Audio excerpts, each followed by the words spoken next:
Hola, minasan. Welcome back, welcome back, welcome back for another round of game design or lack thereof.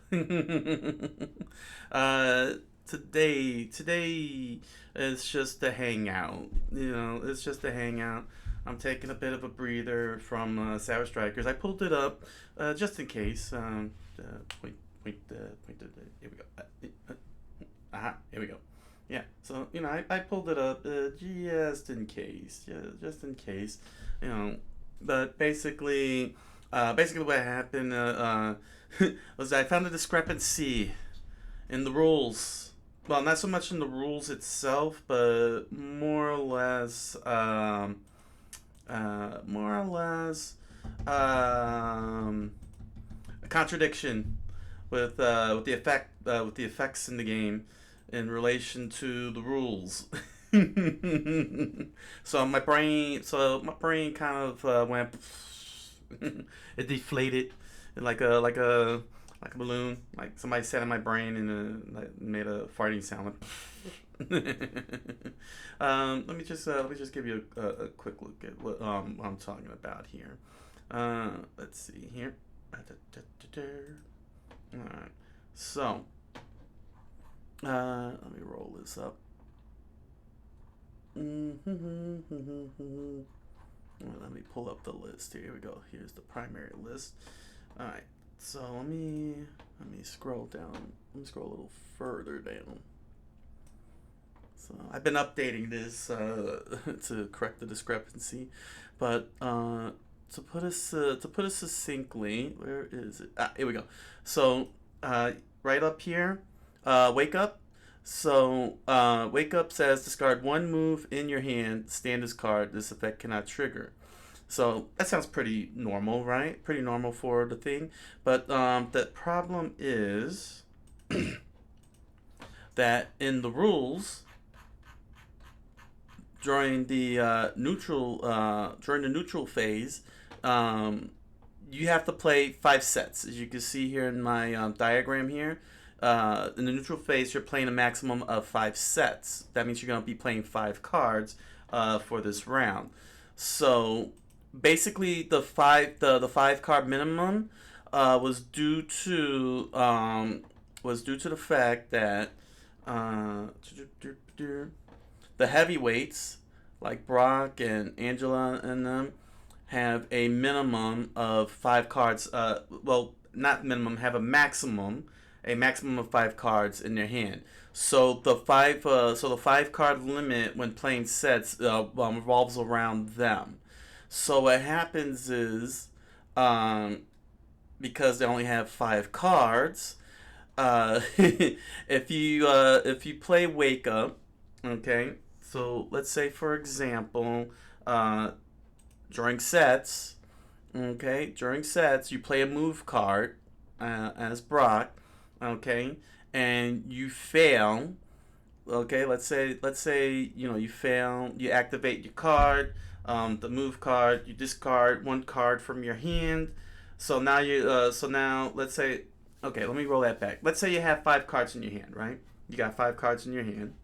In fact, I could do one better. Over here. Over here, you. Sorry, over here. Not,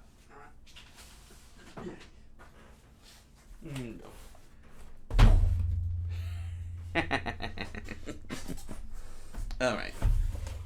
Let's find Brock. Perfect. Here's Brock. Let me get his cards out. Okay. Here we go. So, here's Brock. Here's Brock. So, let me switch. Bam. Just so you can see. So, here's Brock. Here we go. Here is Brock. Alright. Brock in a nutshell. Here's his deck. Here's his deck. So, just for argument's sake, here's 5 cards. Okay, because he has a 5 card hand, right? So you take 1 card and you just set it down for sets. So now I have 4 cards. Okay, so as you see in the diagram, as you see in the diagram, okay, I played sets. All right. Now, let's just say for argument's sake, I get to use the move. I get to use the move effect. Okay, which means that I mean the wake up. Okay, I use wake up, so I got to discard one card from my hand. So I discard one card. Now I'm left with 3 cards. The I can't play a maximum 5 cards for sets because sets it. So I don't have enough cards to play. Now I have 3 cards in my hands, but sets is sets of 5, which means that if I play these 3 cards and there's a 5th set, I have no cards left in my hand. And even though there is the draw rule, saying like the draw effect on the fighter cards, saying these icons here, there's still a negative in terms of hand loss. There's still a negative going on in the hand loss, because even though this will, because this little icon here will replace playing crouch, nominally, it replaces playing crouch, but it's not going to replace wake up because it says discard one move card in your hand. So there's a whole bunch of effects that I created. Yeah. So there was a whole bunch of effects that I had created. Zoom in. Oh, yeah, here I am. Okay. Okay. So as you can see, counter, discard one card in your hand. Evade, discard one move. Invincible, discard one attack. Mix up, but with the exception of mix up, which lets you draw 2 cards. None of the other cards, none of the other discards in your hand lets you replenish your card, and so yeah, that was a major setback, and I can assure you that was a lot of cards that have these costs, these discard 1 costs.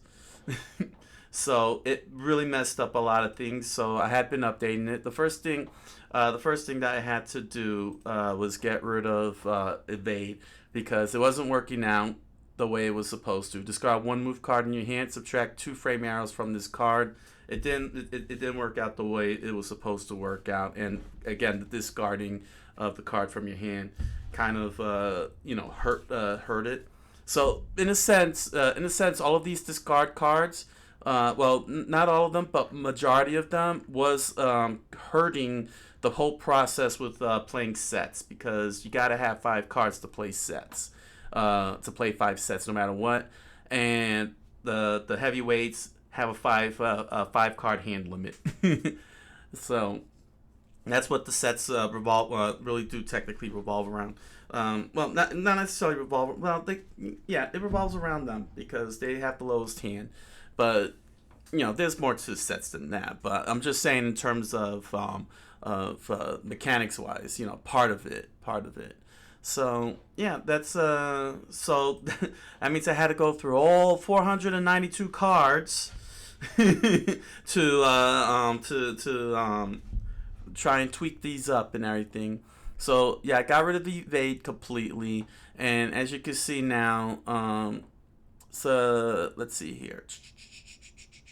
Yeah, see, like reversal, as you can see, now it's specified that it's 1 guard card in your hand, and you get to draw 1 card after you gain initiative. Wake up now. You discard the move card from your hand, but now you get to stand this card as you normally would with wake up, and you get to draw a card. So it compensates the drop of the move card. Same thing with tech. You discard 1 throw in your hand. You take the half damage as usual, and you get to draw 1 card. The only 2 effects that don't have this is mix up, primarily because it happens only during the combo. It happens during your combo, so it doesn't have any profound effect on sets. The other one is counter, and that's primarily because it takes you into the combo. It directly gives you an automatic combo right off the bat. So again, doesn't have any effect on sets. The ones that did have effect on sets, like tech and wake up, had to get the draw 1 card effect in there. So now I have to insert it in all the cards that have these things. The other one that I updated also was multi-hit, because it wasn't working out the way it was intended, and I had to go through a lot of thinking, a lot of mental processing regarding doing a lot of mental processing regarding how E Honda's 100 hand slap works, Chun Li's lightning kick works. Those type of effects. Those types of effects. Um, uh, Dalsim's Noogie headbutt in Street Fighter 2. Balrog's headbutt when he grabs you and just headbutts you over and over again. So it's like, I had to figure out how that would work, and I came to the conclusion that that the best way to make this work is, did I not update multi-hit? Yeah, I see I did. I didn't put that in the main one here. So the way multi-hit now works is you discard the top five cards up to the top five cards. So you don't have to you don't have to do all of it. You could do up to five cards. You could do one. You could do two, and so on. But you just discard the top five cards of your deck, and you get to deal one damage equal to the number of the cards you discarded. So you could do up to 5 damage. So this is more like a situational thing, so to speak. I couldn't do 2 because that's 10 damage, and a lot of the attacks are very, very high and could trigger and would trigger stun too easily. And it does need to contribute to triggering stun. I'm not gonna restrict it from not triggering stun, because that's how the 100 the attacks work. They help contribute to triggering stun. They let you get multiple hits freely. Let me go to Chenbo here.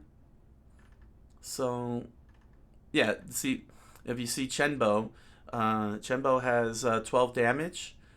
For his special lightning bolt, and his fury increases to 14. So if I had put to say deal 2 damage, then it will go to 22 damage. And with lightning bolt, that'll be 24 damage. And on 2 damage, 2 times 5 is 10. 10 plus 14 is 24. That'll automatically stun a fighter on 1 card, and that pretty much defeats that it breaks the card. It makes the card broken, basically. So that's why it's restricted to 1 damage each.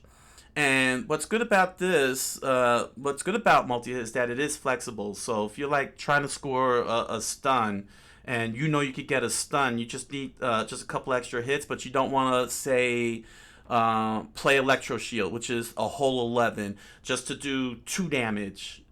Just to do 2 damage for the stun. Then Lightning Bolt is your way to go, because you could just discard the top 2 cards. You get the stun. Then you get to execute the stun combo. Get to execute your stun combo and get more damage in. Then you could be able to play Electro Shield to get that full 11 damage. Rather than sacrificing Electro Shield for 2 damage.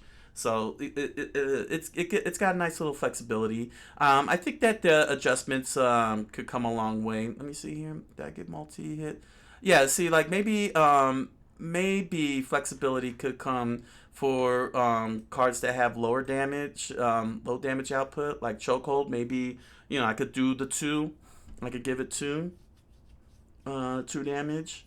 Not right now, but maybe later down the line as as playtesting hashes it out.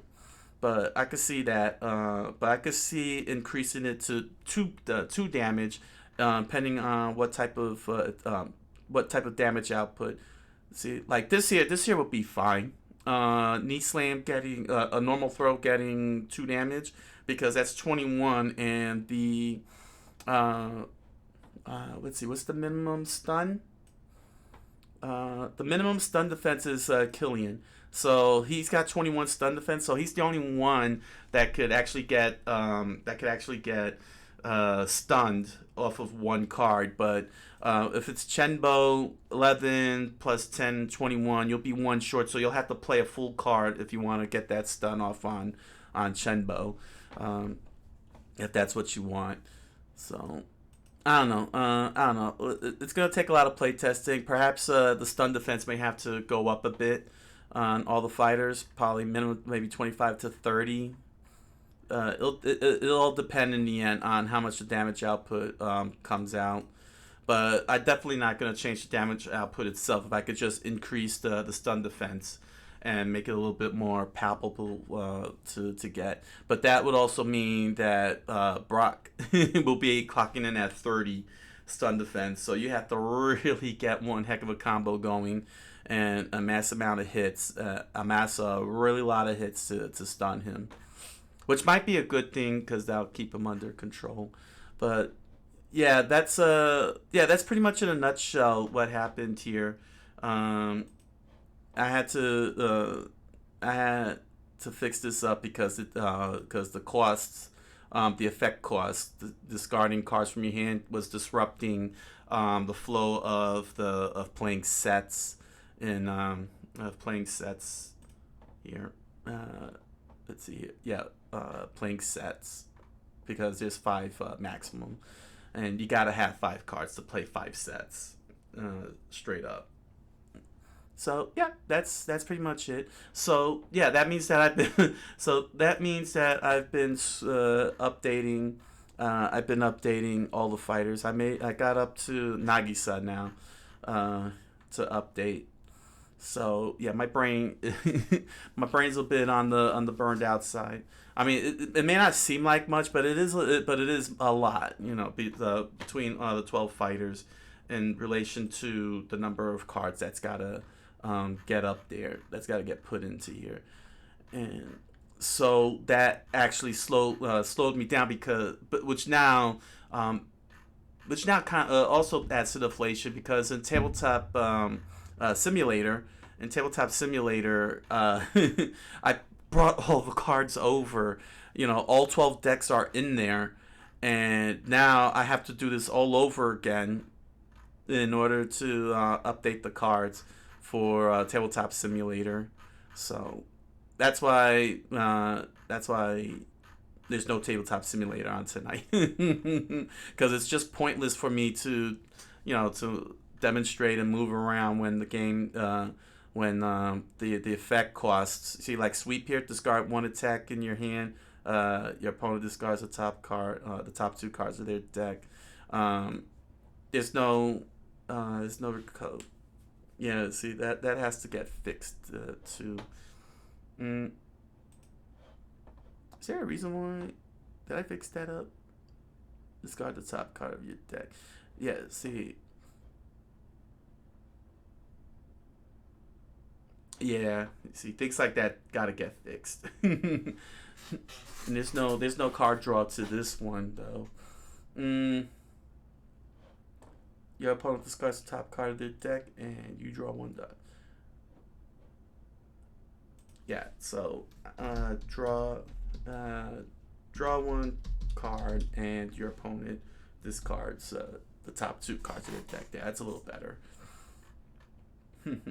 So now I gotta fix. So now I gotta fix all these guys up again.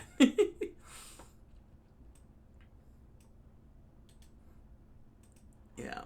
So That's a weird rule. If you're wondering why it is that I'm not using, say, those meter icons, here, these icons here, the charge icons that you see right here, to charge as a resource to pay for some of these effects. What happened was that I did do that once, and it proved fiddly because it's just fiddly because because you're kind of like going saying you move the tokens over and then you move the tokens back, and sometimes people forget to do that, and it's very fiddly to do that, especially since it's constantly over and over and over, and it also slows down. Not only does it disrupts the gameplay. Oh, here are the meter tokens. Here we go. So here are the meter tokens. So basically, you know, you're moving them, you're moving them around. You're like moving them, side to side, and it's disrupting the flow of the game. It's slowing the pacing now because everybody's trying to focus on the cards, and they can't focus on moving moving the tokens over and over again. Uh, so that's why I chose the discards. Plus, it felt like it makes a little sense with the discards. With discarding, say, a move card. You know, cards like, for example, discard one attack in your hand to do a sweep. We all know sweep involves attacking. So you discard one attack in your hand. Your opponent sweeps. Your opponent then falls off their feet. What I'm saying? It's an association kind of thing. Counter, discard one attack card. It makes perfect sense when you think about it because you're going into attack mode. So you just you discard, you go into your attack and start doing things. Stuff like that. Mix up, move. You're moving around. You're doing a lot of movement. Uh, uh, in your combo. So you mix it up by dropping a move card because you're positioning yourself to continue working on your combo and so on. Things like that.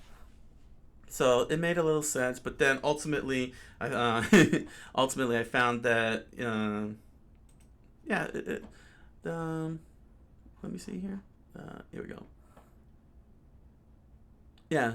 So yeah, I made sure that I would do that. See, like wake up again. You're moving the controller. You're moving the joystick, the fight stick to get into position. To get out of lying on the ground and such. So you use the move card because it represents moving the stick. With tech, since it involves breaking out of a throw, you use a throw card because normally, well, if you've seen my Street Fighter Five, you'll notice that we both bounce back. You see like a little hand movement bouncing back. That's because I was activating throw. The computer was activating throw, and we bounce back. So it makes sense that with tech, it's the throw card. Excuse me. I'm talking a lot here, so my throat is drying out. So I try his best. With reversal, guard card. Reversal is a guard. It's defensive and that kind of stuff. The only reason why multi hit those the top five cards is because it represents the button mashing. You're button mashing, button mashing. But given how much power multi hit has, in that a single card could potentially, how one single card alone could potentially stun your opponent. Losing five cards, which is extraordinarily powerful. A great loss, given that your time over is the loss of your deck. The game ends if your deck is depleted. It is I felt was a good price to pay. Let's see. Sweep the top card of your deck. Oh, I didn't update sweep. Yeah, I did update. Oh, hold on a second.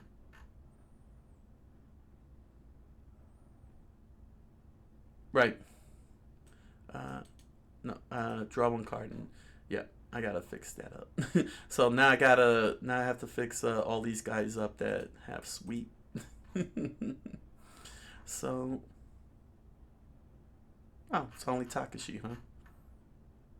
Okay, Takashi's the only one.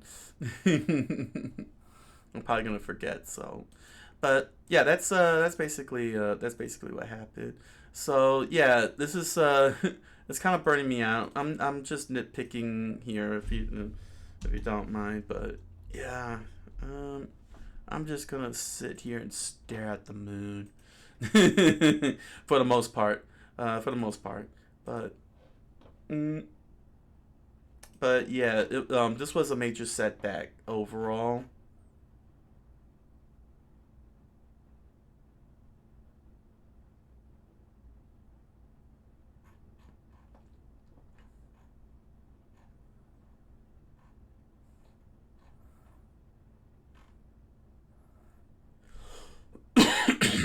Excuse me. Well, just so y'all know, you are welcome to join me. You join me here in the chat. You can follow. You're more than welcome to follow this channel if you're interested, if you like it. If you're over on YouTube, if you watching my videos over on YouTube, you can beat up the subscribe buttons and the like buttons and all that stuff, all that good stuff, and subscribe bells. You know, finally attack subscribe bells and the and the punch the like buttons and kick the subscribe buttons.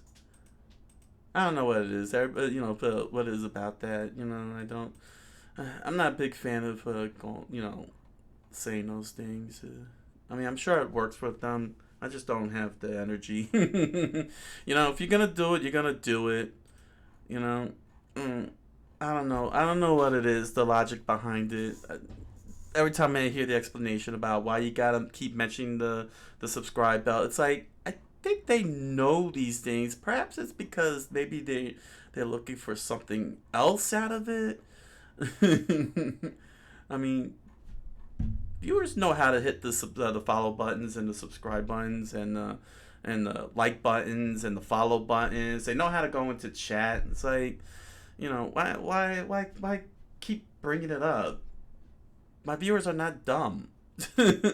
They know they can do that.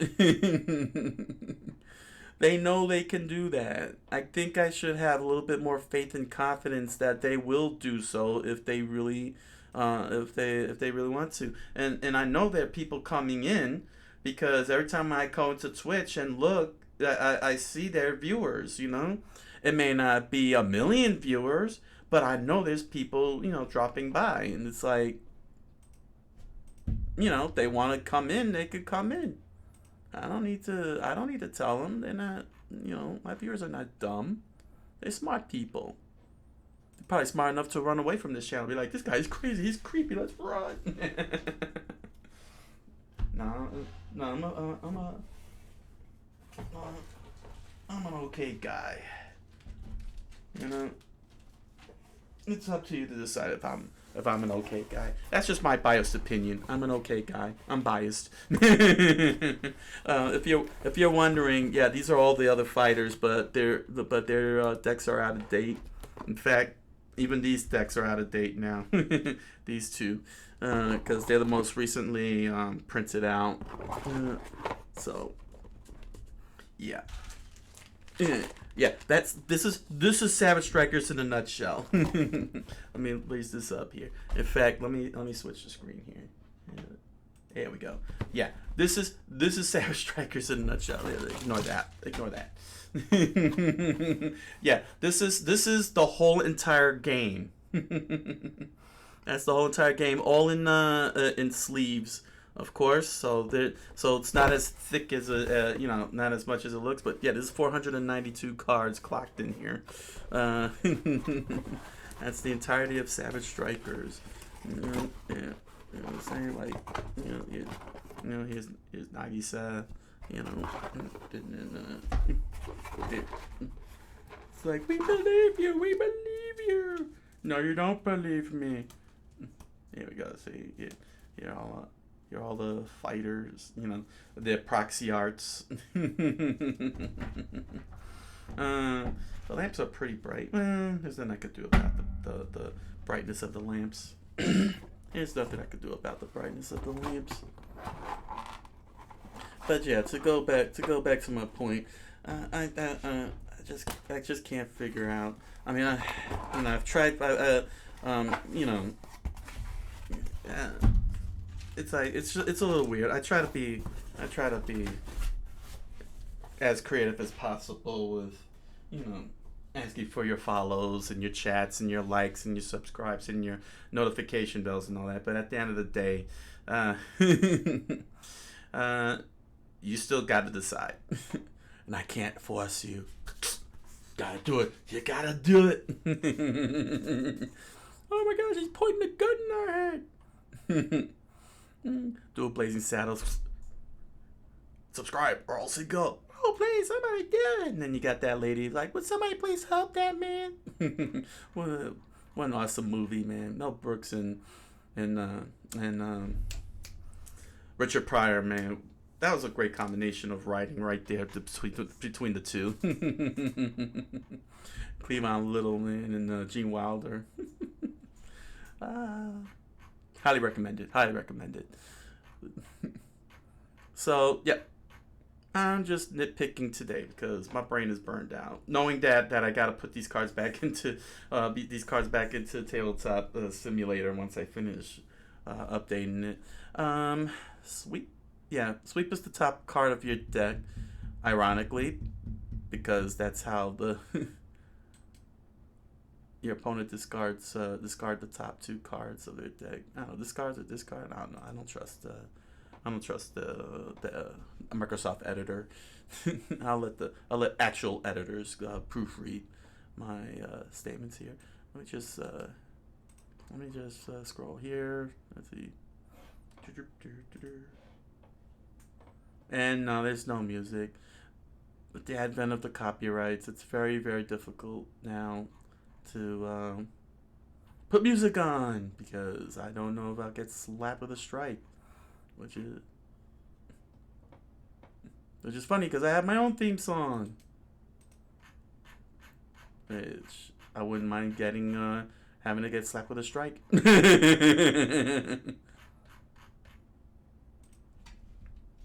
At least I know it's my song. Oh, there we go. Almost revealed secrets. Let's see. I'm just looking up sweet. Yeah, here it is. Here we go. Yeah, I mean, this isn't... I mean, I know I'm getting a little ahead of myself, but truth of the matter is, I do want to have a nice, stable, consistently running game when I take my next steps with this product. So I have no idea. What's gonna happen, but I just want to make sure that the game doesn't break on whoever I demonstrate this to.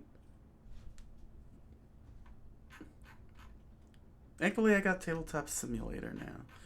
That's actually gonna save me a lot of headache and resources with the printout. I mean, you saw it yourself. That was 492 cards that I had to print out, cut, and sleeve out. I almost revealed more secrets. And so, yeah. I just gotta figure out that Tabletop Simulator because there's so much going on there. It's mind bending. It's pretty mind bending. So how's your day going? I hope you all having a good day. I hope you all enjoying yourselves and smiling.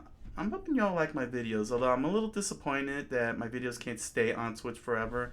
I've noticed that they've been being deleted, but thankfully, you know, I record my my shows because I throw them up on YouTube the next day. So, you know, that's the complete thing. That's the complete show. So, you know, but I've been noticing upticks on views, you know, from the previous shows. So it's like everybody's missing out. Everybody's missing out on the previous games, and unfortunately, I only got 2 of the 4 requirements for affiliate, because with affiliate, then they'll sit there for 60 days, and that really stinks, man. And I don't know what they mean by Prime. Is it Twitch Prime or Amazon Prime? Because I have Amazon Prime. I know I linked all my stuff to. I know I have my stuff. You know, I went through Amazon Prime to set up this whole account. I don't know, but nevertheless, the important thing is that I do record my shows on with the help of OBS, and so throw them up on YouTube. There's your behind the scenes. Not like you're seeing behind the scenes anyway with the way I'm this game design and everything. mm. Yeah. Yep. I guess yeah, I guess that's it. Well, I guess that's the show today. So no. It's just I just wanted to lean back a bit. You know what I'm saying? Just like this. Just do a live stream. You know what I'm saying? Let y'all just come on in and just hang out. I mean, it's alright if you don't talk. You can hear me talk. Complain, cry, whine, whatever. Be like, why is this guy just sitting around doing nothing and talking to no one? Yeah, well, maybe if you jump in on the chat, we'll talk. We'll have some nice conversations or something, you know? But I just wanted a little relaxation, but I wanted to live stream my relaxation. So,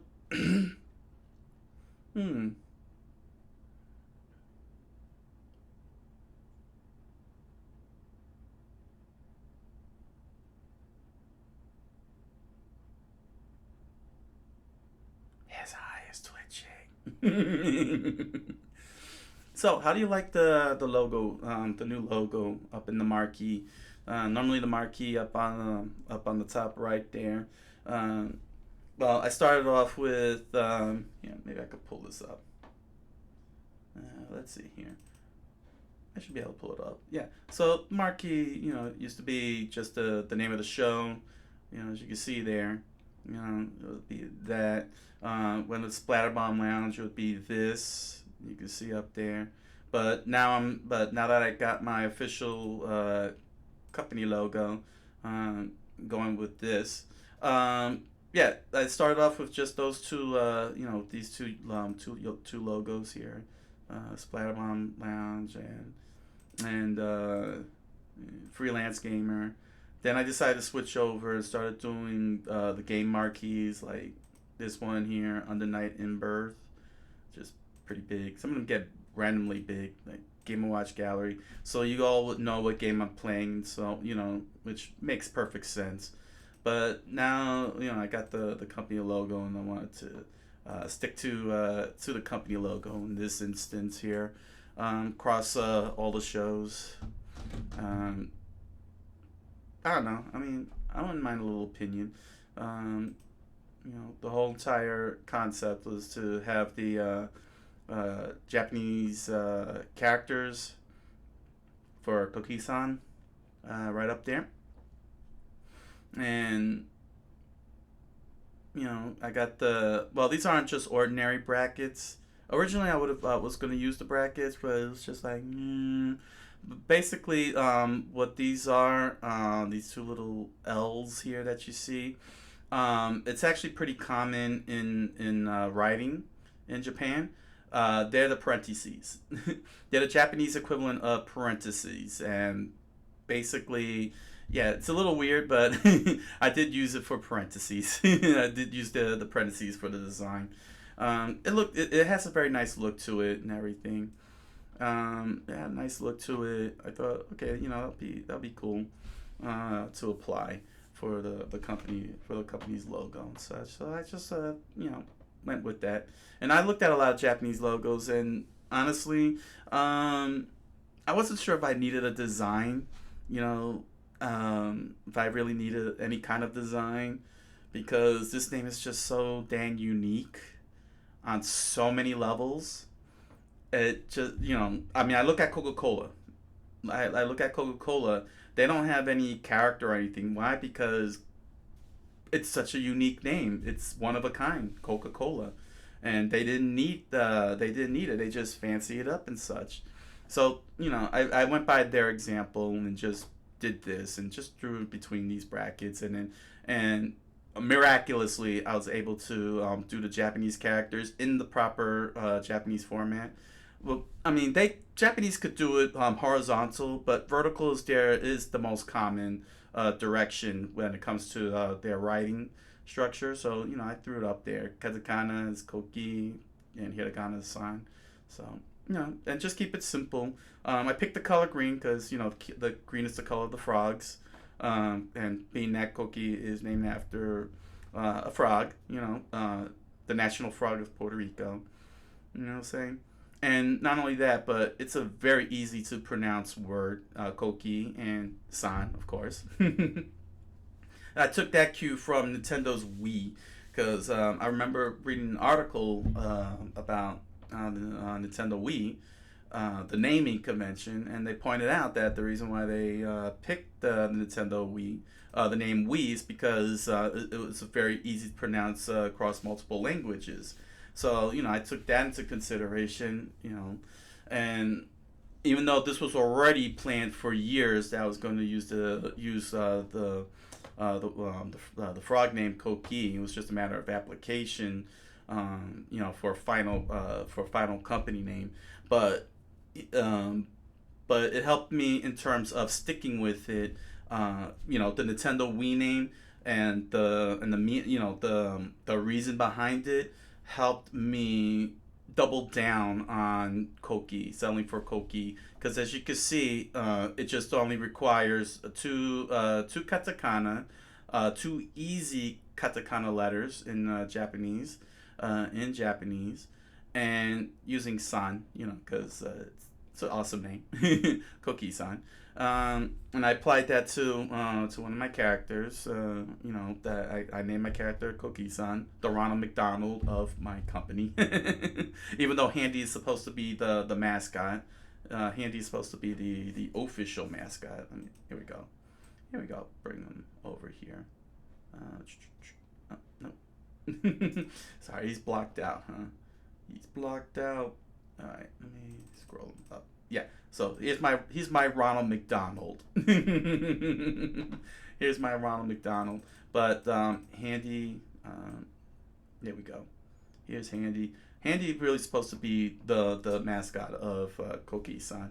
I want to make the little plushies. I want to make a little plushie out of Handy and just put him in the hands on all of you so you go squeeze and hug and love and everything in between.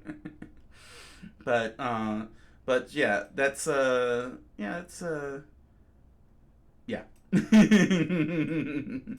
So that's where the origin of Coqui-san comes from.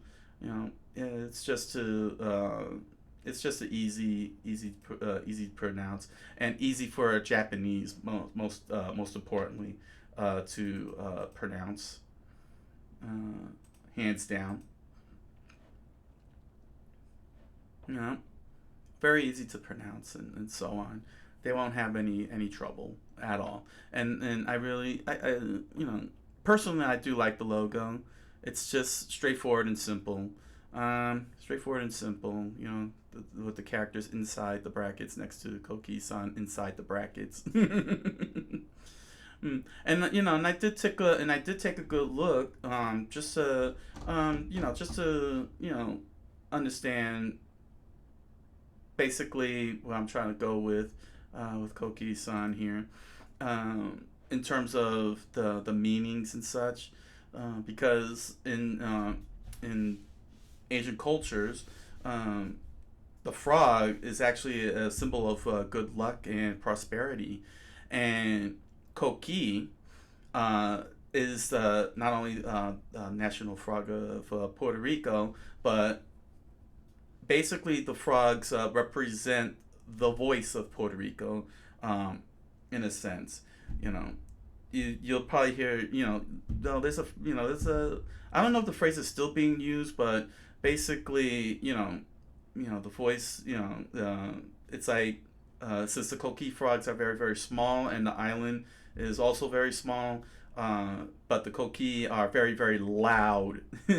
So it's kind of like I guess a national cry, small island, big voice, and the frog symbolizes the voice of Puerto Rico, that we're pretty loud. I mean, there's 8 million of us between mainland U.S. and the islands, so and we're pretty loud. There's a reason why we scream out Boricua with a lot of pride and such. So, but given that the frog, specifically the Coqui frog, is our national and most cherished animal, and in Japan, specifically Japan, the frog is the symbol of luck and prosperity. You know that we got a common ground here. We Puerto Ricans and Japanese got a common ground here. We got a whole lot of common ground. So you know, so I see no reason, as part of my mission to break into Japan to not have something common ground to stand on between our peoples, both of our peoples. We got our national frog, and we got the symbol of prosperity and good luck. You know, we're bringing you good luck, Japan. We're trying to bring you some good luck here. We're sharing you our national frog because our frog is lucky. Our frog is loud, but he brings good luck and good joy, and he's also good to sleep on. I never sleep on a Coqui frog before, but I know that that a lot of my fellow Boricua on the island, they fall, my people on the island, they fall asleep very easily. They talk about how they love falling asleep on the frogs. Excuse me.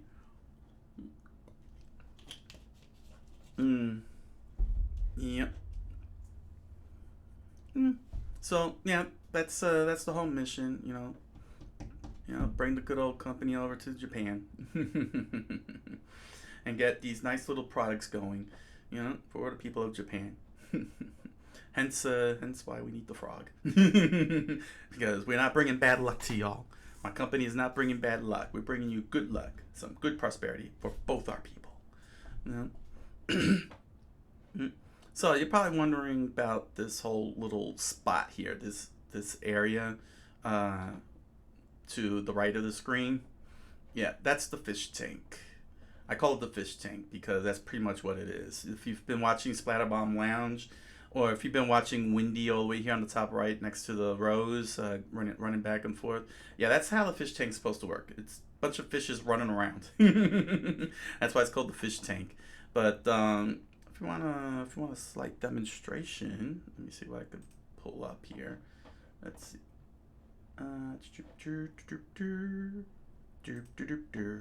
Let me show you how the fish tank works. Behind the scenes stuff. Yes, we're gonna do some behind the scenes stuff here. Let me get this out. Here we are. This takes me upwards of 45 minutes to do, and I have to do it off of my other computer, my laptop, because I got the full setup on there. Here we go. Yeah, my 1 million Splatterbomb characters. My 1 million Splatterbomb characters. If you go over to YouTube, pull up Peanut Butter Jelly roster video, you'll get to see all that is the characters of Splatterbomb, everything that's associated with Splatterbomb. You get to see all the characters, human characters, weird characters like Mopper, Meryl. I still gotta work on the florists because they're supposed to be the new characters for Splatterbomb, and they're pretty simple. I just have to, take one character and just overlay it with the florists. Let's see here.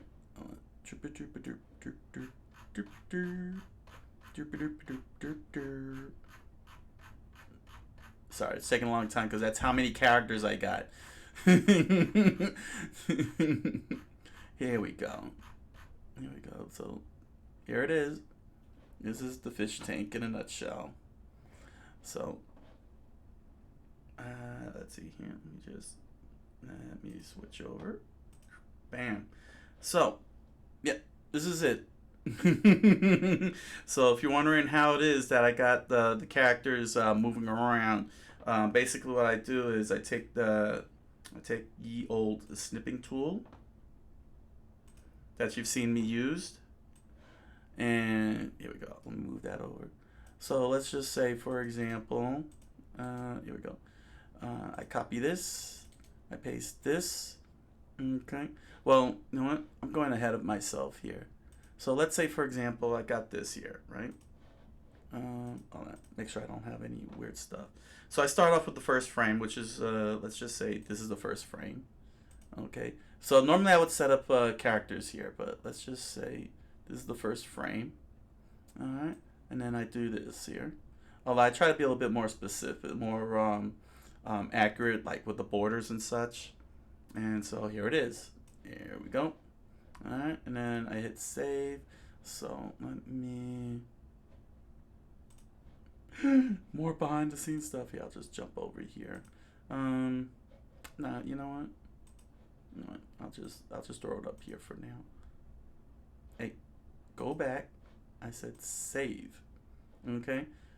Now the next thing I do is, let's say I take this and I throw this up here, and let's just say for the heck of it, I'll move Windy down here.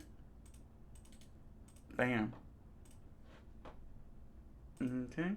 And then I do this once more. I clip this. And bam. Okay, and I'll just click here. Alright, and I'll just say -2 for now. -2. Okay, -2. And then now I go like this. And let me bring in Fountain. Here's Fountain. So I bring in Fountain. Bam. Just like that. Okay. And then I cut and paste, and then I just snip, and bam. And I'll say 3. And I keep doing this, and I just keep doing this over and over and over again, moving every single, getting every single character to move wherever I want them to move, and so on. And then what I do is, I take this video editor. Well, it's the photo. I think I got the photo here. Yeah, so I go into photos, so to speak. Here we go. The heck? Here we go. See the photos.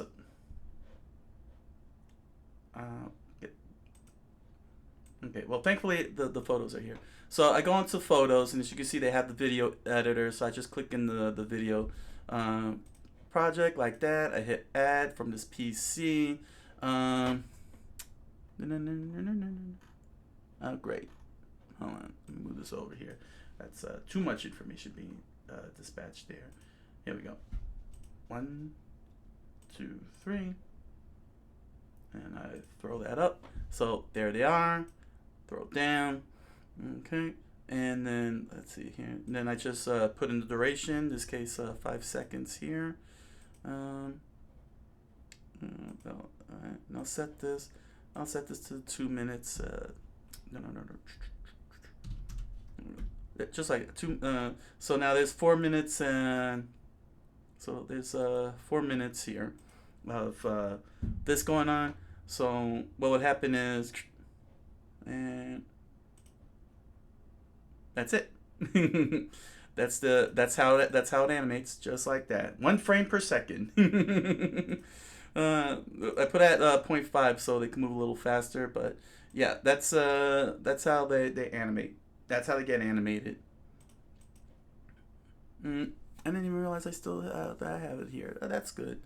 Well, it's a lot easier for me to do it from the computer, from my laptop, because all the settings are 100% in place, and I move a lot, and it allows me to move a lot faster. I could really do it a lot faster. But yeah, this is what I use.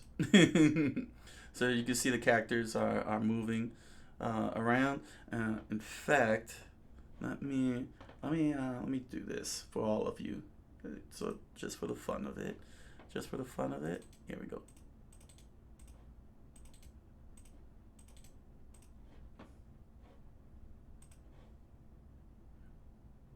And yes, normally, let's see, about an hour's worth of this goes for, takes me 45 minutes just to pull off, just to pull that off, pull this whole thing off, a full go. There we go. I'll save that, and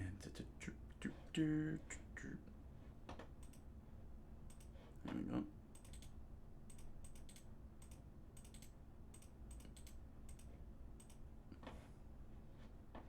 And I can actually go as much as I can, like,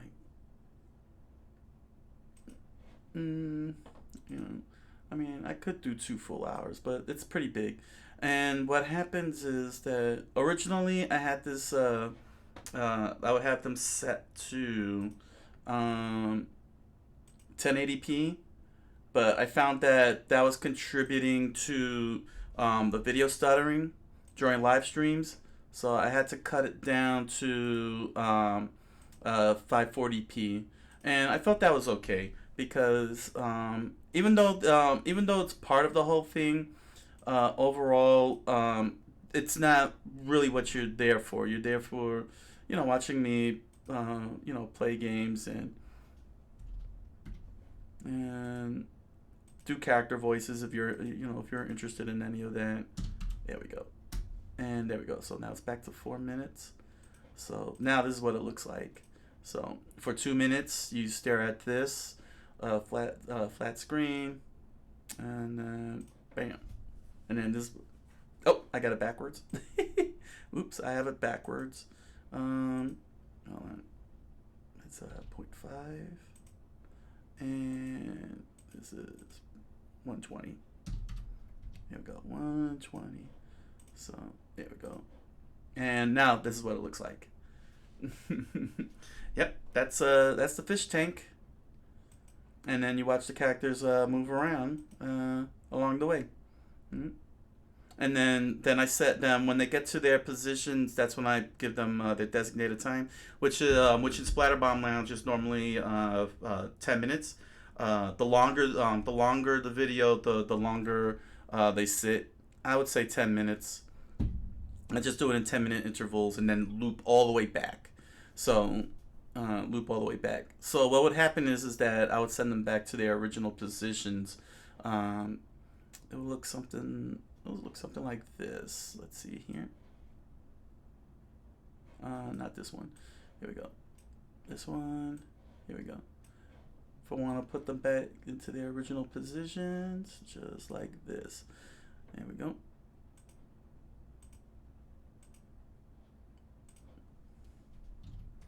But in terms of doing very short stuff like what you're seeing here, well, not here. This one I did it 100%. I didn't do it like this. I'm only doing, I did this for like maybe for the Smash Brothers, for some of the Smash Brother videos, but it will look like this, and then you go right back in place, just like that, and then loops around. So, yep, yeah.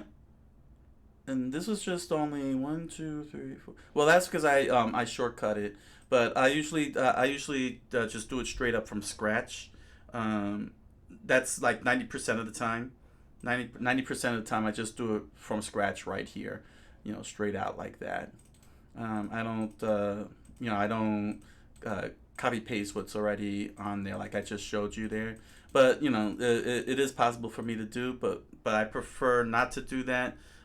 Because I want to keep the movements fresh. I want characters to move around, in a fresh manner. So that way, keep it, so that way there's a lot of variety for the eyes if you see different characters and such, and don't get thrown out. Now, this fish tank that I have here to the right, this one is the Windy fish tank because Windy on the top right, the little bird, is the only one that moves. And originally it was just a still image of just Coqui-san and Ernell down on the bottom right here.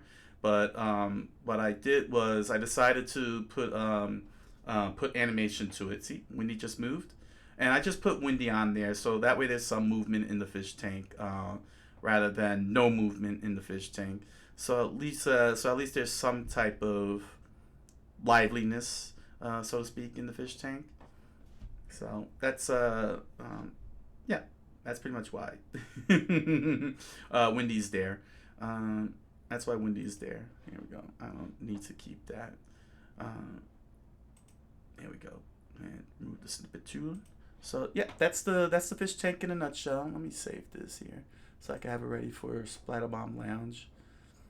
Yeah, and over time, originally it was just these five here: Spraycon, Handy, Coqui-san, Bradley, and Roller. Then I added Ernell here. Ernell, yeah, he's alien like. I kind of made him the Cliff slash Morn of Splatterbomb Lounge. If you've seen the show Cheers, you have Cliff who sits in his favorite spot and hangs out. In Star Trek Deep Space Nine, you have Morn who just sits there at the bar with Quark at Quark's, and Quark is always talking to him, but he never talks. That's the key thing, though. He never talks, and neither does Ernell. Ernell will never talk. I mean, Ernell could talk, but I'm saying that in terms of the show, he never talks. He is not supposed to talk in any way, shape, or form. To help advance with the storyline, and well, I don't know why I'm quotation marking storyline. It's a storyline. In Splatterbomb Lounge, I added Ashley to act as Ashley the Bee here to act as the behind the scenes operator to help out Coqui-san run the whole thing. So in Splatterbomb Lounge, so that's why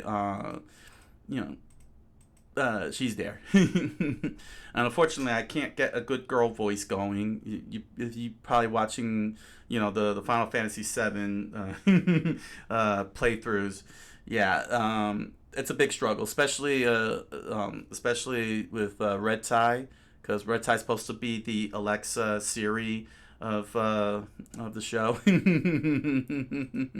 It's supposed to be a voice modulation tie to help Coqui-san do other voices to help justify why there are different voices outside of Spraycon, Handy, Bradley, and Roller.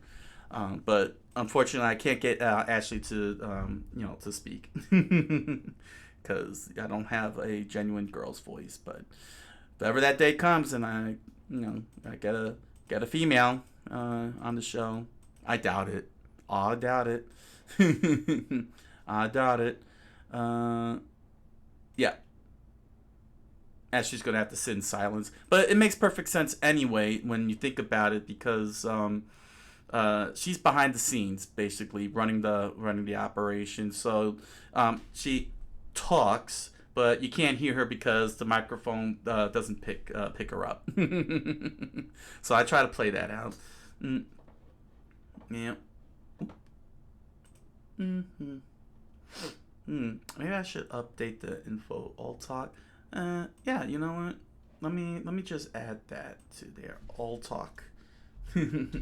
All behind the scenes. I'll update that. All behind the scenes. There we go.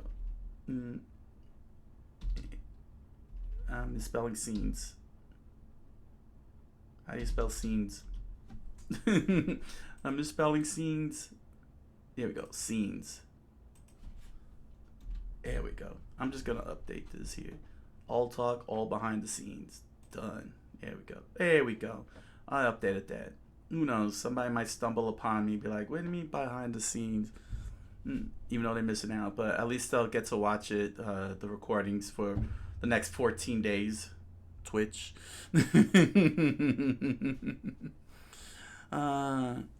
So yeah, Splatterbomb. Yeah. So here's the thing. And I think it's and I'm not afraid. Well, I've never been afraid to say it, but I think it's pretty much be obvious. I'm not a streamer. That's not my MO. This is not my MO. But you're probably wondering, well, why are you doing it if you're not a streamer? Well, it's because Global Offense compelled me to adapt to my business situation, and I had to come into doing live streams because when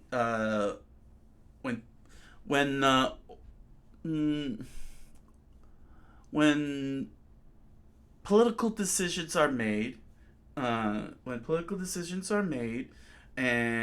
you find yourself blocked out, from being able to advance your life when you have everything falling into place, like trying to promote my novel, The Impossible Man.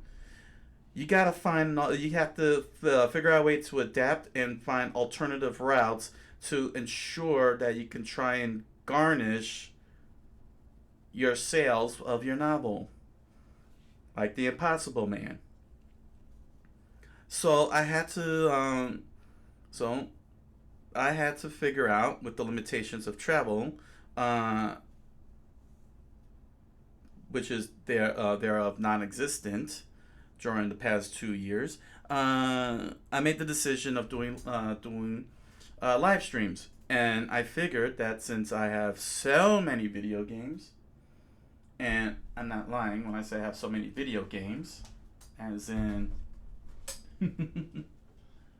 hold it. Let me make sure I'm in. Here we go.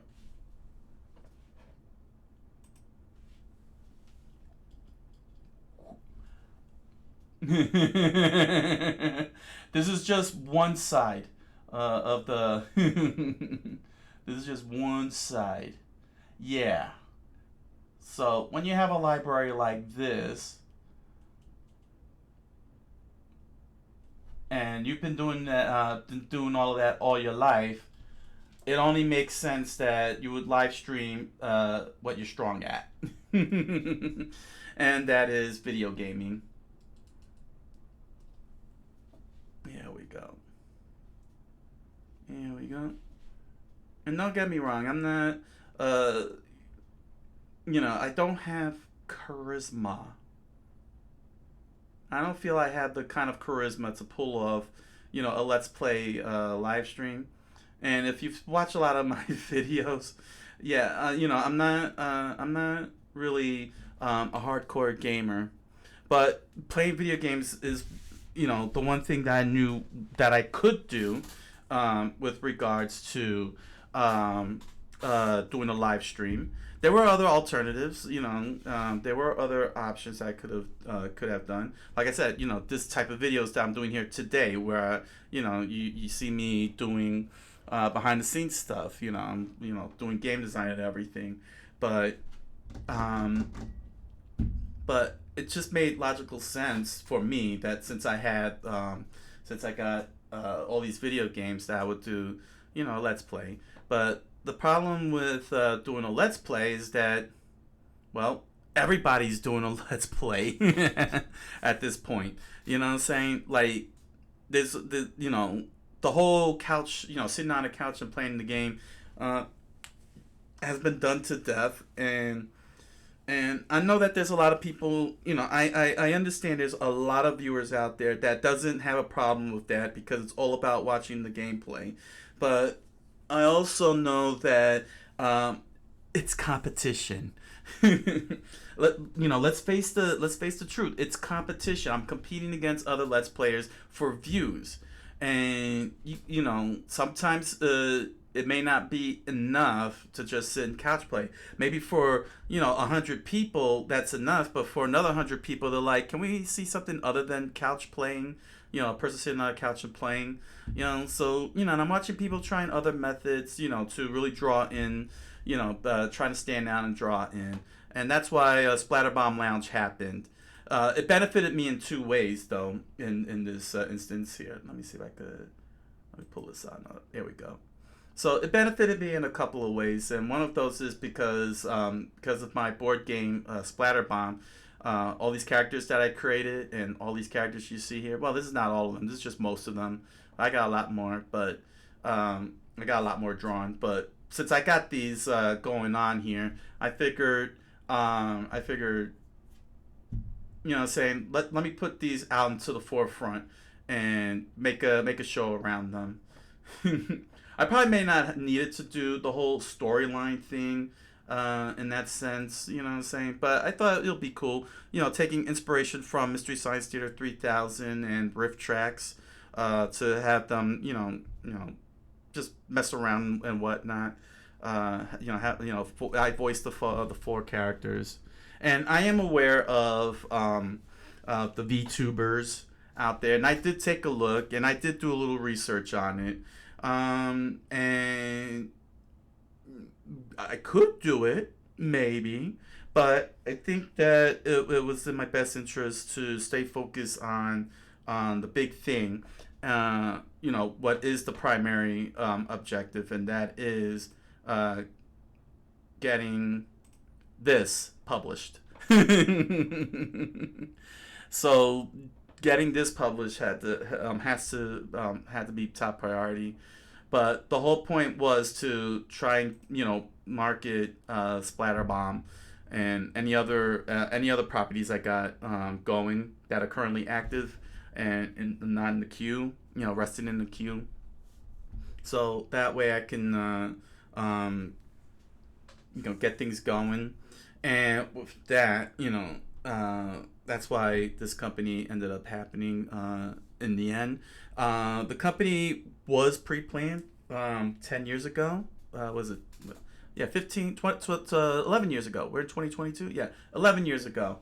And it was just a matter of saving money, but the global events expedited so much because a lot of the things that was going on with my novel, The Impossible Man, the things that I just had to, do a few extra steps in order to start doing live appearances, so I could do book signings and such. Global events screwed me over. The global event screwed me over on that. It's along with so many people. I can't even imagine. I can't even imagine how many more writers had their plans to do sign-ups and meetups, and book signings and such, just get swept, get pulled right under them by this. I just can't imagine how many, ended up in the same boat as I did with their novels, and it's just frustrating and infuriating, saying that this was the decision that they decided to make, and unfortunately,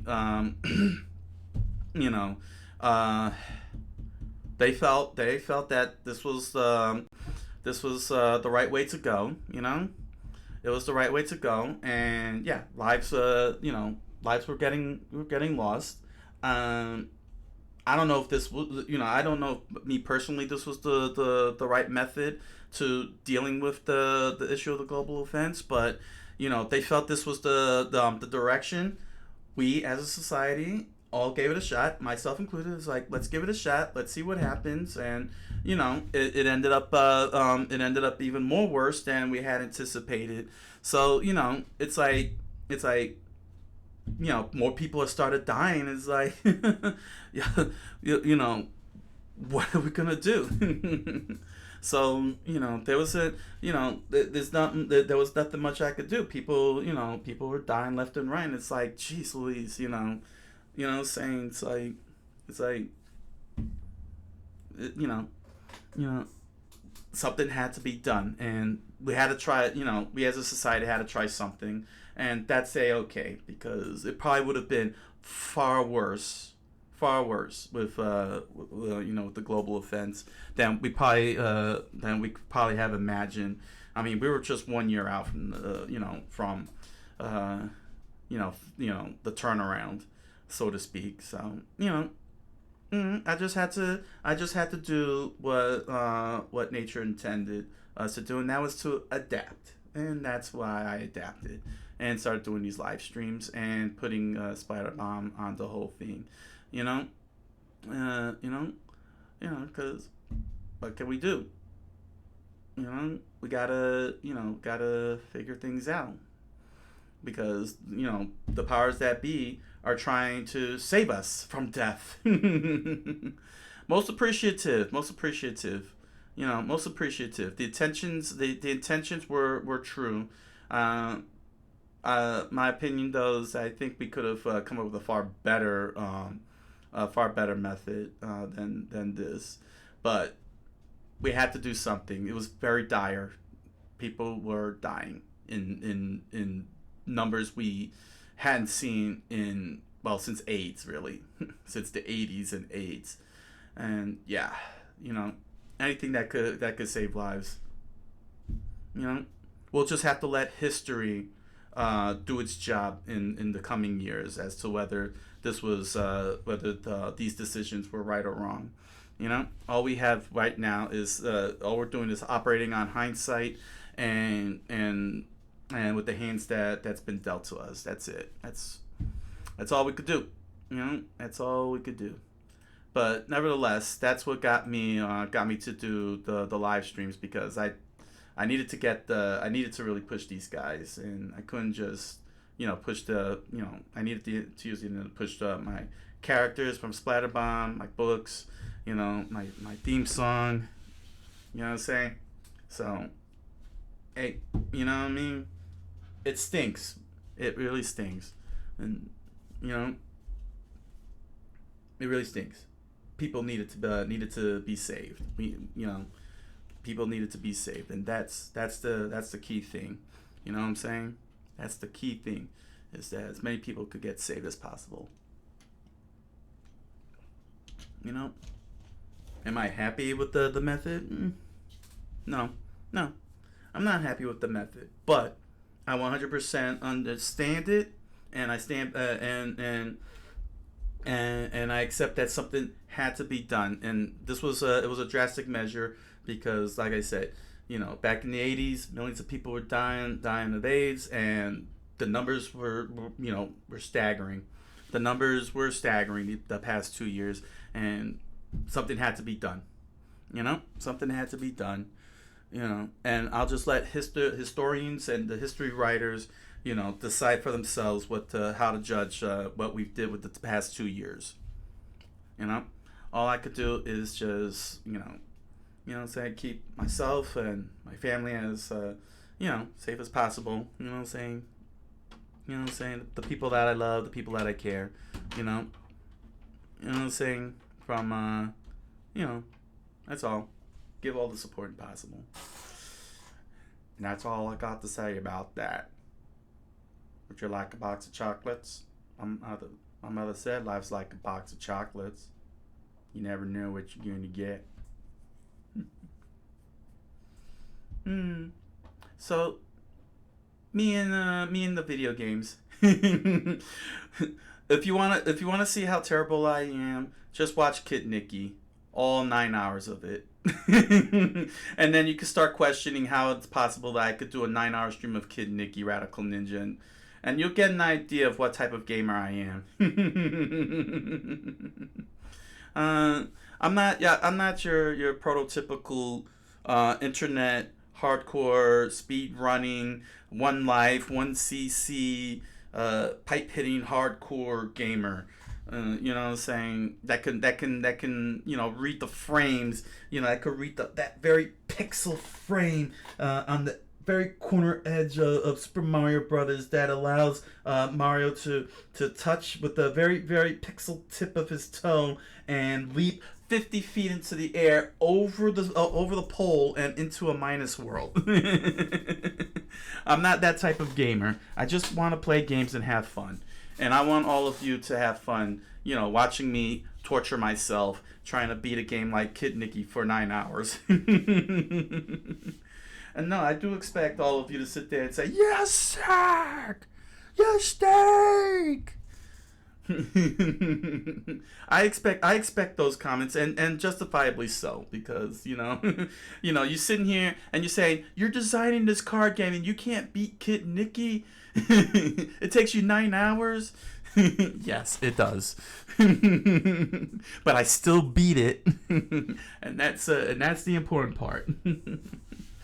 That's the important part. I did beat the game. I think it would be a disservice. It would be a disservice to all of you if I spent 9 hours on an arcade game that for all intents and purposes is a 30-minute game and not beat it after 9 hours. Yeah. Although I wouldn't mind cutting down the 9 hours. It's just that I did give a try on editing. I did give the editing a try. Don't get me wrong. I could do it if I had time. I'm trying to work on my second novel. I'm trying to get this game published. I'm trying to get Splatterbomb, the board game, published also. You know what I'm saying? And I got so much IPs on the queue for the company that I just don't have room for editing. And not only that, but I'm still doing 9 to 5 work. Still taking doing responsibilities, and I'm also in school learning Japanese. So it's a big pile on, and and it's very tough. And it's very tough to make room, especially when the big priority is to get this game published, and most importantly, get my second book, um, uh, go through its final draft and get and start getting that published. It's like you know I'm just trying to the that's it. You know what I'm saying? I just want to put these things into your hands so you could play, you could read, you could have fun, and so on. Enjoy. Give me your criticisms. Tell me if it stings. Tell me if it's great. You know what I mean? You know what I'm saying? So basically, these live streams are just supplemental. You know what I'm saying? They're a part of the company, but they're not the core of the company. They're not the core of the company. It's this Savage Strikers, the Impossible Man, Splatterbomb, so on. That's the core of the company. This is just assistance, to let you all know these things are out here. These things are out here. They're all out here, and I want you to join in. I'm inviting y'all. I'm inviting y'all to join in. Pick up a copy, buy a copy. Come on to the stream, so on. You know what I'm saying? Come for the ride. Come for the journey. I mean, I don't know where I'm gonna go, and figured that would be something interesting for all of you. That'll be something interesting for all of you. Wow, I tapered off big time because I was talking about. Well, I think I got the point about the live streams regarding Splatterbomb Lounge. Just trying to set myself apart from the other live streamers with regards to what the live stream is. You know what I'm saying? Uh, Now, if you're wondering why it is that Splatterbomb Lounge, I don't voice the 5 characters while doing something like, say, Elden Ring or Keith Courage in Alpha Zones, and you just only have to go to YouTube and watch the old videos, the year one, the first year, and you'll see me struggling. It's not that I couldn't do the voices. It's that action games like Grip and Super Mario Brothers require so much attention with your hand-eye coordination, so much concentration, because you want to try and beat the games that I forget to do the voices. And so there's a whole period of silence from time to time, and it's like, this can't work. This can't be a thing. This is bad. This is bad. And to explain how it feels like, imagine 5 independent minds operating, in your brain. There's 5 independent different personalities in your brain, along with your own natural personality, which is me playing the game, trying to operate one single body at once. Think Herman's Head. If you ever seen Herman's Head or the TV show Herman's Head or the movie Inside Out, imagine that. Those 5 little distinct things operating at once, and your body is like. And that's what happened. So that's why there's no action games. It's just RPGs, because with RPGs it's text based. So that also gives me a story. The stories for the characters to poke and prod at, like in MST3K, Rift Tracks, that kind of stuff. To poke and prod like that, and expand on it, but also have the characters voice the characters, because I thought that'd be funny to do. Have Bradley voice Barrett, which is Barrett is voiced by Bradley and Bradley's voiced by me. that whole, well, how's that meme go? Voiceception, somethingception, voiceception. But yeah, if you're wondering if I'm having fun, yes, I'm having fun. The question is, are you having fun?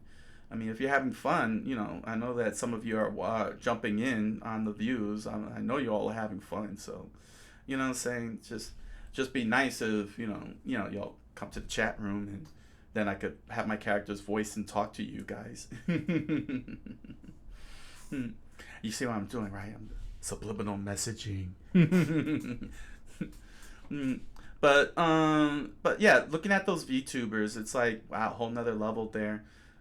You know, and my brain did contemplate. It's like, can I make all five of those VTubers and voice all five of them? And then I realized, you know, the lip flaps. Not only do they have not only do I need movement, you know, that whole movement thing for the facial movement. I know that there's still one, so I could still get away with that. In a sense, I tried to do that. I guess you could say last year. Well, no, last year, you know, you might think that I was VTubing, but what was it, last year? Yeah, it was last year when I was covering Crystalis and Fantasy Star. It was an experimentation to do like what happened in with Rift Tracks. Rift Tracks Live, more specifically. If you watch Rift Tracks Live, you'll see that they'll have one screen. Um, so you see how I switch screens like this, you know, like this. They were doing that. So what the camera would do is that it would pan out. You see the audience. You would see the Rift Tracks crew. You would see the big screen. You see them performing, and then they would switch screen. Then they would switch scenes like this, something like this, and you would just see you know, their four. I think it was three boxes of the actors, and then you had this screen here, you know, the big screen with the movie, you know what I'm saying, you would watch, you know what I'm saying, was doing like that. So I experimented with that and it didn't go well. Just if you watch after explaining this to you and you watch the Fantasy Star or Crystalis gameplays and you see how what I was trying to do, you'll see that it didn't work. Because not only was I mistiming my cues, my cues, because I only had 3 USB ports, and so therefore I didn't have a mouse to be able to do this switching here, do all this switching. I'm not sure why. Yeah, do all the switching. Yeah, to do all that nice little switching in, you know, back and forth. But I was also missing my cues, so I was like, okay, I'll stop starting with Final Fantasy VII. So it's all right. But most importantly, you know, the fish tank is more prominent, as it should be. As it should be.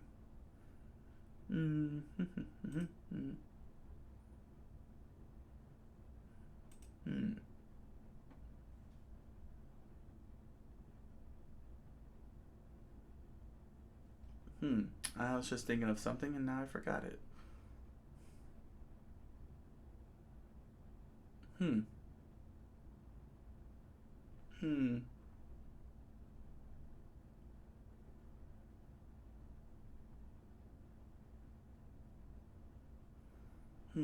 Sorry, I'm just. I had something that was segueing into, and now I can't remember. Hmm.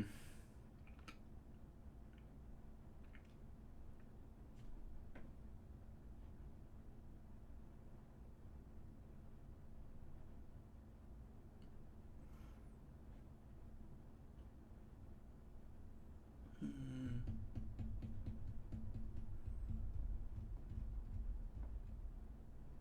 Let's see, because I was talking about the riff tracks.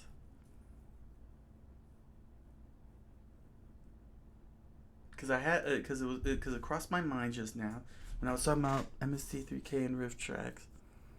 Hmm. Oh. All right. Well. I guess the question. All right. So then let me go to editing.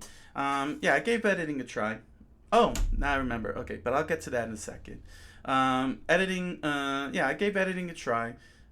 No, I already covered the editing. I mean, you can see some of my edited. You can see my edited a couple. One of my edited videos on there. But yeah, I just don't have time for editing. No. Now I remember. Now I remember. Good. I'm glad that that I spoke about something, because now I remember. Reaction videos. You're probably wondering, why not do reaction videos? Yeah, I gave it a try. In fact, I gave it 5 tries. I did 3 for E3. I did. Let's see if I remember. Excuse me. If I remember, yeah. Microsoft. I think I did Sony. Did I do Sony? No, Sony didn't do one. Well, I know I did Microsoft. I did another one, which I can't remember. Now I can't remember. And of course, I did the Nintendo Directs. I reserve judgment of my performance. Yeah, let me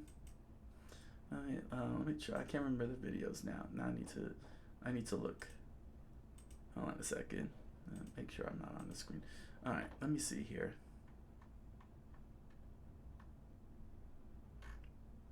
Oh wow, that's a lot to fall back. Okay, yeah. So that was one Nintendo Direct. What was the other one? Let's see. I did a second one, didn't I? Yeah, I did two. Oh, okay. Here's the E3 one. Ah, yes. Microsoft. Oh, and Bethesda. Okay. So I did Microsoft and Bethesda, and then I did the Nintendo Direct on E3, and I guess I did one more then. Yeah. And that makes sense then that I did one more, and that was September. Okay. So yeah, I mean, I did do Nintendo Directs, but what happened was I stink. That's the thing. I didn't really do a good job. I don't feel like I did a good job. I didn't feel like it was me. You know, I gave it a shot. I did three. I did three of those. You'll find them. Um, but I feel like I didn't do that good of a job. I feel like that wasn't. It really didn't feel like me. Like this was my area to do. I mean, you could check them out. They're on YouTube. Everything's on YouTube. Okay, let me just put it hands down. Everything now that everything I'm doing here on Twitch is going on YouTube. You know, it's all on YouTube. But yeah, reaction videos just not my strong suit. And honestly, I've seen enough movies that reaction videos are pointless. I'm not a big TV guy, sadly enough. I'm not a TV guy. I used to be a TV guy back in the 90s, but not anymore. I watch a lot of anime. Yes, I do watch a lot of anime, but yeah, it's just, reactions are just not my strong set. They're not my strong suit. But I did give it a try. I gave it 3 tries, and I just didn't feel like that's me. It didn't feel like it's me. I didn't feel like I did a good performance. So that's why you're not gonna see reaction videos if you're looking for reaction videos. That's a no go. That's a no go. So yeah. Let's see here. Why am I so late to Twitch? Why is your Final Fantasy 7 at part 15? Yeah, well, technically speaking, you could thank Twitch on that one because my laptop, when I first signed on to Twitch, my laptop didn't have NVIDIA or any of the hardcore graphics cards. It was just QuickSync.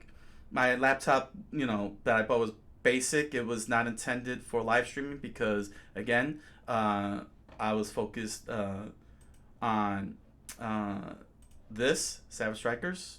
Dealing with Savage Strikers and writing and such.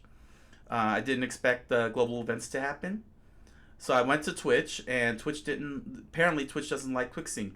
No matter what settings I tried to do, it just wasn't working. I was just stuttering and stuttering and stuttering. Like, it would freeze and then all of a sudden it would skip, and it was driving me nuts. To say the least, it was driving me nuts, and I'm going through YouTube trying to figure out the settings and everything. And ultimately, I settled. I was like, I gotta get this going. I'm not gonna spend months trying to get the right settings here or figuring this whole thing out. And I found and YouTube is QuickSync friendly. It was QuickSync friendly, and I found the settings for it, and I just set it to that, and just started doing videos with on YouTube, and figured out the live streams over time, and started live streaming on YouTube. Unfortunately, YouTube it's not Twitch. Saying Twitch is the premier place for for games and such, and YouTube. I guess the ship sailed with regards to gaming, YouTube gaming, because I don't know, because it's YouTube. You know what I'm saying? It's a search engine more so than what Twitch is. But yeah, that's for 18 months, yeah, I was in YouTube. Just so I could handle Quicksync, and I used that whole entire time to save as much money as I can, so that way I could get myself a gaming desktop, a gaming rig, because I know those things are pretty expensive, and I wasn't, I'm not, my computer days are long gone in that sense, dealing with that kind of stuff, those technical stuff. Technology has gone past me. You know, it has gone past me now. So I just picked up this Omen 30L, I believe. Yeah, Omen gaming rig. Best Buy, pointed me to that. I haven't had any problems since. Say for a gaming rig, I got, I don't know what the criticisms were for Omen. I was gonna pick up this what was it called? Power something? Power, I don't know. It's an orange box. It was a power thing, power PC, power. I can't remember the name now because I didn't care anymore. But I was gonna pick that up, but instead, Best Buy pointed me to Omen, and it had everything that it needed. And thankfully, the good thing about Omen is that I can buy, upgraded parts, new graphics cards or new or more RAM or whatever I may need if I want to go to the next level. But the point was to get this gaming rig so I could get into Twitch, because I know Twitch is where I should be, to take care of all these gaming streams and bring in gamers and introduce gamers to Savage Strikers and other tabletop games that they're interested in. Tabletop Simulator was also the key thing, because having tried Street Fighter 5 and a couple other games I got off the Steam on that Quicksync graphics card, oof, man. You want to talk about massive stuttering? I knew I needed a gaming rig, especially, and I figured Tabletop Simulator was gonna have a hard time on my laptop. So that was the mission, was to get this, and then bring go on Tabletop Simulator on Twitch to do the presentation. I don't think I'm doing a good job, but you know what I'm saying. But remember, I'm dealing with game design here. I'm always updating. You know what I'm saying? Whenever a playtest happens or a minute gameplay comes and that little thing comes up, yeah, you know what I'm saying? Like what's happening right now, it's a major setback. So it's taken a while for me to get that onto Tabletop Simulator. But the whole point was to get Tabletop Simulator on Twitch to demonstrate Savage Strikers and Splatter Bomb and other tabletop games that I got on the queue. So that's why I'm late to the game. And I know I'm late to the game. I'm way late to the game. I'm sure. If I was really serious about doing live streams, I would have invested on a strong computer 10 years ago. Around 2011, 2012, and hit the Twitch and done all that. But again, at that time, well, the past prior to me jumping into the live streams, I never saw myself as a streamer. I believe that being that I'm a game designer and a writer, that's not an area that I should dabble in, because that would mean that I have to share criticisms and thoughts on video games or tabletop games and other games, and these are people that I know I'm gonna have to deal with. What I'm saying, that I'll probably have to deal with if I want to get Savage Strikers and my other games published and whatnot. And I also felt like that that's not my area. That's not really my area.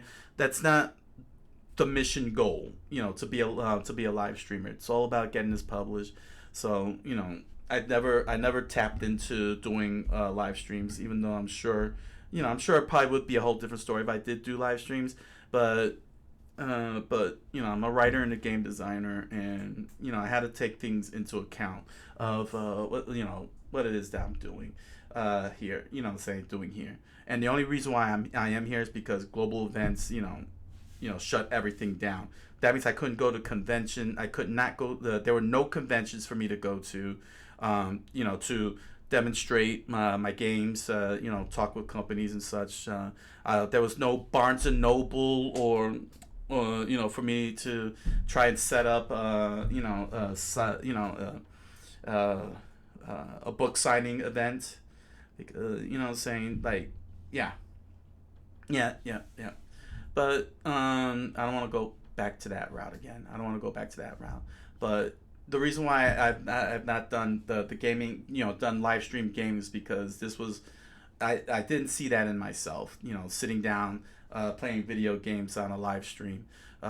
Because I saw, because I'm a game designer. I've been traveling around the country, talking to other game designers and networking and so on. I'm a book writer, saying, I finally got, The Impossible Man done and published, and now I'm working on my next novel and so on. So, I had to, I have to know, I got to remember who I am, what I'm saying? I love video games, hands down. I even love tabletop games. I played Magic the Gathering to death, Yu-Gi-Oh to death, Pokemon to death. You know what I'm saying? I picked up a whole bunch of board games along the way. You know what I'm saying? I fell in love with Heart of Crown. I really love that. I still want to try out Core Connection. I got that. Things like that. You know what I'm saying? But just because I can, it's just a matter of knowing who you are, and I gotta, this is who I am. Excuse me. But the question is, am I having fun? Well, my question is, are you having fun? Because if you're popping in here and you're watching these videos, watching me study Japanese and then playing Japanese language video games, and you like watching me voice characters in Splatterbomb Lounge. You like watching me spend 2 hours of Keith Courage and Alpha Zones trying to beat the final boss and stumble into it. If you like to see me torture myself trying to beat video games. if it's entertaining, if it's entertaining all of you, I'm happy. I'm very happy, and I do thank you, for watching them and laughing at me. I don't have a problem with that, because that's the name of the game. I'm supposed, the eternal struggle. That's it. That's what video games is about. It's the challenge, man. It's the challenge. It's going for the challenge. That's why I like doing the roster runs, because it's a challenge. If I put on easy and just wipe all the fighters out, but putting on level 8, saying, and it helps me out too, because I get to understand difficulties, and and that's the other good benefit about playing, doing these live streams now, because now I'm back to playing video games at a more consistent rate than I was before I started doing the live streams. There was a point where I didn't even play video games, even despite the catalog, the highly extensive catalog. And that was because I'm traveling, doing business networking and writing The Impossible Man, because they were top priority. That's that's my future. Well, I'm probably my present now. I don't know, but the point is that between that, work, school, saying, there was just no room for video games, and now, I guess fortune favors the bold or something. I don't know. But it's good to be back to playing video games again. Playing games that I've already beaten, playing games that I haven't beaten, and just putting it right out there for all of you to see and say, why did it take him 9 hours to beat Kid Nicky? To which another commenter would be like, at least he beat it. At least he beat Kid Nicky. But 9 hours? So he stinks. But at least he beats it. What games I know I can't beat? Oh jeez, man. Oh jeez. Oh, there are games that I probably will never be able to touch. Friday the 13th. I know there is a way to beat it. I know. I've seen the videos and everything, but it's like, is it really authentic if I'm watching the videos and then applying that to my gameplay? I guess in a sense yes, because speedrunners watch other speedrunners and duplicate it to do it. I guess that's not 100% bad, but I don't know. I feel like there's maybe a different standard between regular gameplay and speedrunners. In terms of expectancy. You know what I'm saying? People expect research to be done and such, but they want is from someone like me, more authentic gameplay. Like, I don't know what you guys want. You know what I'm saying? What I do know is that what I want to do is play the games. I just want to play the games, have fun, enjoy. If I beat it, I beat it. I'm hoping I don't rage quit in the middle. You know what I'm saying? Because I can't beat it. Because that's what happened. Sadly enough. Sadly enough, that's what happened with Sonic the Hedgehog. Oh gosh, man. Of all the games that I ended up stopping was Sonic the Hedgehog, and that was because I didn't get a continue. I didn't bother getting to continue. Dumb me didn't get a continue, so I had to start from the beginning, and my brain was like, because I didn't think about that. But that doesn't mean I can't go back to it. I can't come back to it. That's the good thing too. You could always go back to the video games, live stream it. You know what I'm saying? That doesn't mean you just drop it, abandon it, throw it out, throw the baby out with the bathwater, just because couldn't be beaten. Just come back later on, live streaming, and just try again. Try and try again. That's all it takes. You know what I'm saying? Oh man. Huh. Yeah, I still haven't figured out Twitch though. I guess I'll close this out talking about my feelings of Twitch. It's fun. I like it. I like what it's got. I like what it's got now after my first couple of weeks here. I added the Streamlabs stream schedule. I'm still trying to figure out how to do all that about stuff because I'm seeing all these like little icons to all these different, all these iconographic links from a lot of the Twitch streamers, to YouTube channels, to merch stores and so on. It's like, how do I do that? And I'm like looking up and down, but I also don't have much time to pull that off. And then I'm looking at other things, something that might be interesting. Like I wanted to use this one app that would let me list the games that I've played. I forgot the name of it. But I was hoping that I could have been able to, treat it as a tracker for those of you who show up. Say go to my about page, and then you'll see, oh, okay, he played through this game, he beat this. He went through this game, he beat that. You know, at least this way, expectancy. Saying.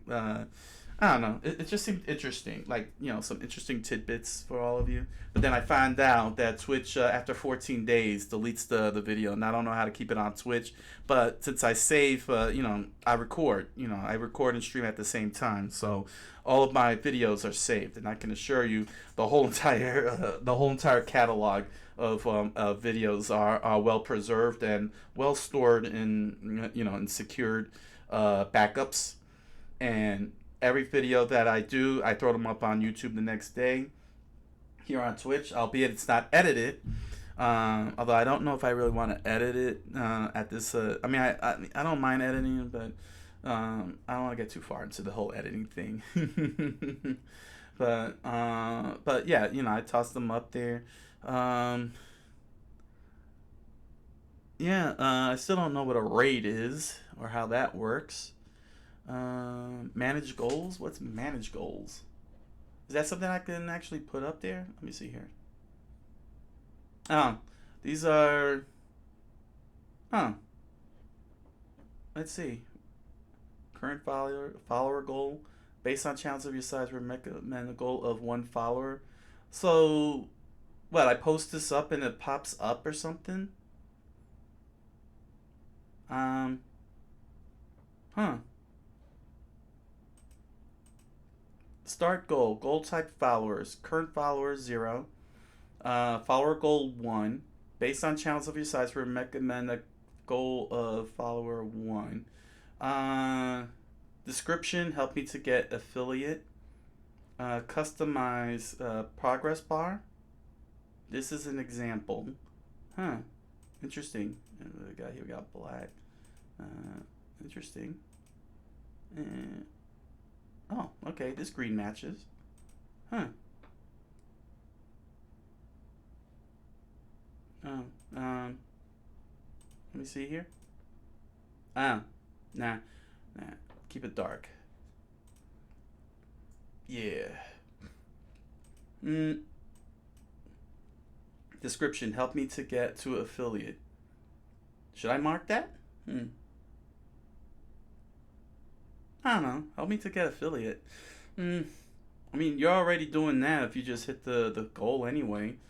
Let's see.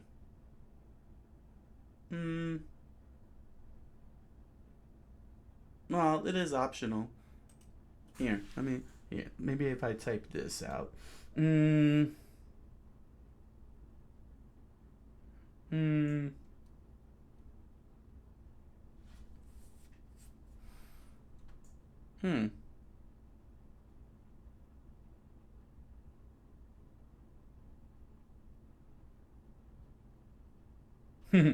Handy thanks you.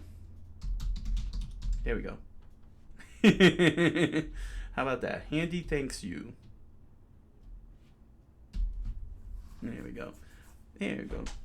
I don't know. I'll just say it like that. Handy thanks you. Let's start the goal.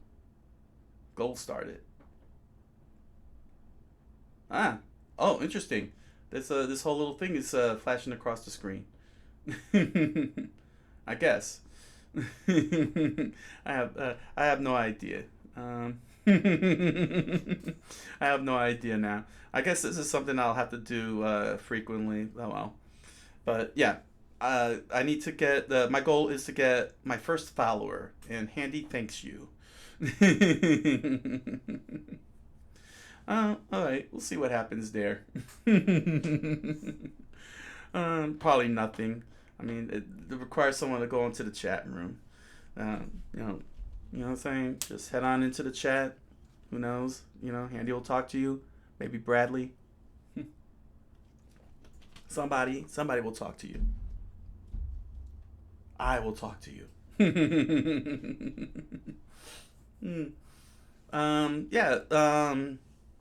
Yeah. They got a lot of a whole lot of these interesting mods and such on there. So, yeah, definitely gotta, how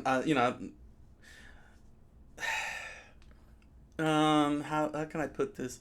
Yeah, try something. I'm trying to figure. Oh yeah, that's the thing. Yeah, I was looking at that avatar thing, the moving avatars. I'm not sure.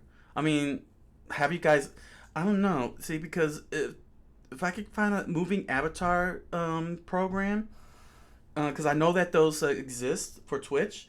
If I could get that and apply my Splatterbomb characters to the avatars, you guys get to play around with my Splatterbomb characters on the show. I would like to do that. On the contrary, I would like to be able to do that. Give you guys interaction and really put the fish tank to even more dynamic use. You can have them walk around the and so on. You know what I mean? If I could figure that one out, like figure out a way to find a way to figure you know what I mean. If I could do something like that, I would love to be able to do that. Have you guys maybe click on the characters, you know what I'm saying, and you get something, you know what I mean, something interactive with Splatterbomb characters, you know what I'm saying. Click on Ernell, and maybe a little coffee cup or something will pop up, or if you click on Wendy, a little phrase, tweet, you know what I'm saying. Say like something that you guys could mess with, you know what I mean. It just sounds like it, you know what I'm saying. I saw those programs and it's like, this sounds like fun, but I don't know if I could be able to put my own characters in there. because I would love to put my characters in there and you know, and get the fish tank in there, incorporate the fish tank, and have you guys, you know, be able to click on the characters or something, you know what I'm saying, or you know, like you type something in the chat, you know, Handy does this and then Handy does something. I don't know. Although I'll have to put some restrictions on it because, again, Splatterbomb Lounge, I need the 4 characters sitting next to Coqui-san.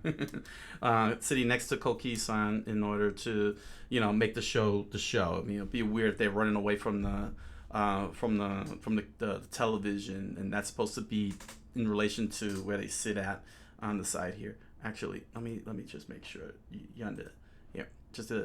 I mean, I know I don't have the fish tank up here, but all five of these characters here, you know, say this is the TV screen on the top above their heads, and all 5 of them are sitting in front of the television, and that's their position in relation to the to the screen.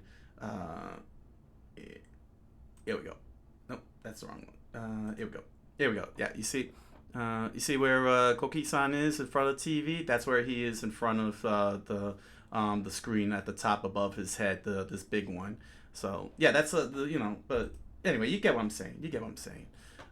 You get what I'm saying. That would be a great thing if I can pull that off, and I would love to pull that off. So you can all you know, have something fun. You know what I'm saying? You can all have a little fun. Messing around with my Splatterbomb characters, you know. Yeah, okay. I think I ran out of. I think I said everything.